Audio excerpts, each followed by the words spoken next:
আমার এক দাদাকে জানিয়ে রেখেছিলাম দক্ষিণ দিনাজপুরের মধ্যে যদি কোনো কোম্পানির কাজ থাকে তাহলে অবশ্যই আমাকে জানাবে। তো দাদা গতকালকে আমাকে ফোন করেছিল গঙ্গারামপুরে একটা কাজের জন্য।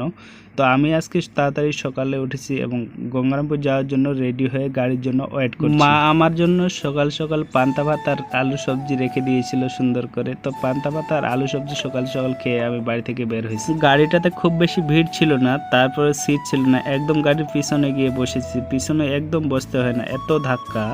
গঙ্গারামপুরে আসলে এই ঘড়িটা যতক্ষণ অবধি না দেখি ততক্ষণ মনে হয় না যে আমি গঙ্গারামপুরে আসছি। জানেন তো এই ঘড়িটা বা এই জায়গাটা গঙ্গারামপুরের একটা পরিচিতি।